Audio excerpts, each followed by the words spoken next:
Hello everyone, this is Jake from Down the Weeble Hole, and today we're going to be doing something a little different. Last year, one of my coworkers, who spends all his breaks reading manga and webtoons, told me to check out this series called The God of High School. I of course never got around to reading it, but when I saw that it was coming out as an anime during the 2020 summer season, I knew I had to check it out. I had completely missed out on Tower of God the previous season, so I decided it was time to dive into my first anime inspired by manhwa. The God of High School story starts out pretty simple.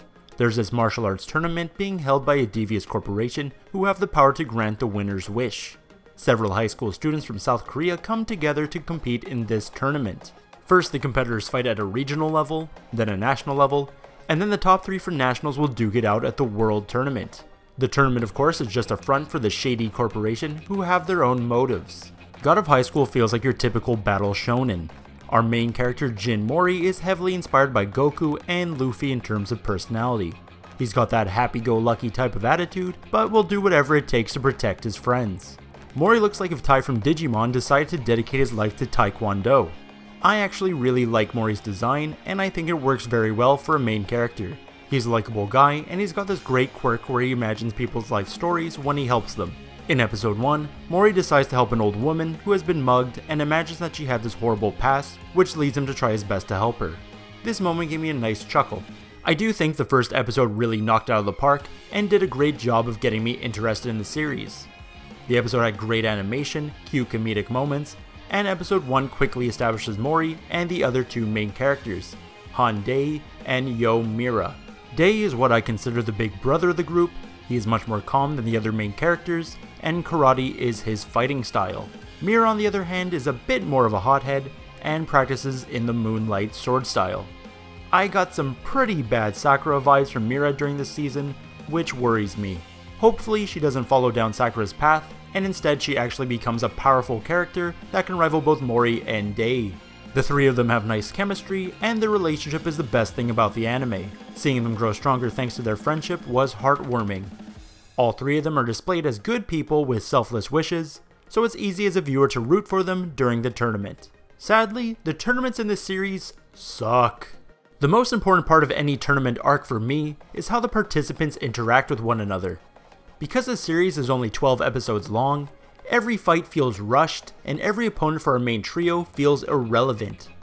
A character will be introduced one episode, and be defeated maybe 5 minutes later. I remember Mira had to fight this wrestling girl during the regional tournament, and I was interested in getting to know this character a bit more, but she was discarded in only a few seconds. The whole pacing in the series is absolutely atrocious, and ruins the experience. And it's sad, because the characters and story for the series are interesting, and I think if these 12 episodes were instead stretched out to 24 episodes, things would have felt more natural, and the anime would have been more digestible. If we look at other animes such as Dragon Ball or Yu Yu Hakusho, during their tournament arcs we see the characters and their opponents interact before the fights even happen. Stakes are made, and we get to know at least a bit about their opponent, which makes you invested in their fight. And when the fight actually happens, the fight can last for several episodes, and you feel like the fight is an actual ordeal for the participants. The God of High School tries this formula later on during the national tournament, but it still felt rushed, and I just felt like I had no time to breathe.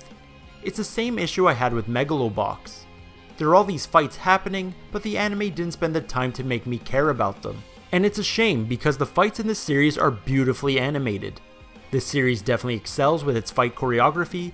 Watching Jin use his Taekwondo left me awestruck at times. My favorite fighting style was when Dae was using all his different stances. It reminded me of the Digimon gods.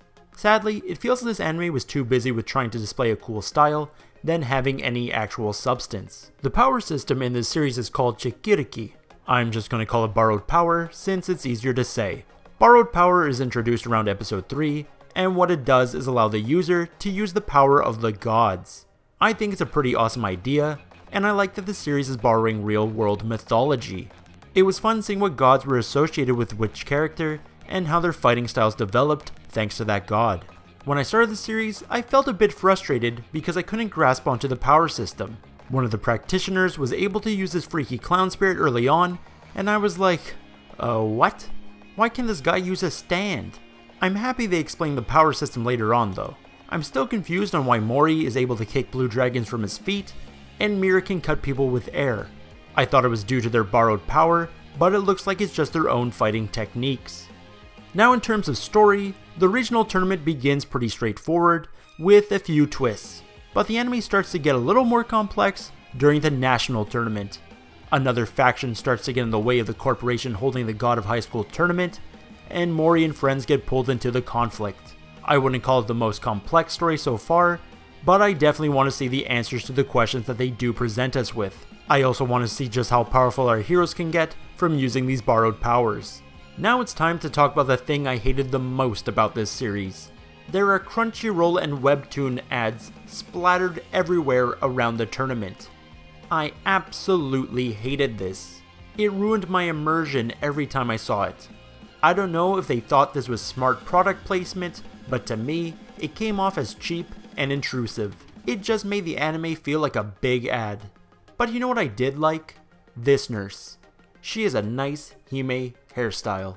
I think the God of High School has a strong premise, but I wish it spent more time allowing us to get to know its characters, instead of trying to wow us with its visuals. I'm guessing there's going to be a season 2, and here's hoping they try to slow things down and let the viewer breathe. I give the God of High School a you wish you were Goku out of 10. Thanks for watching my review everyone.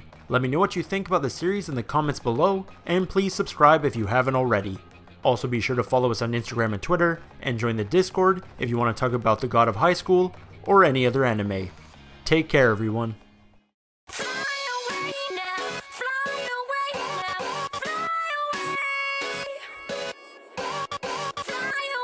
now, fly away now.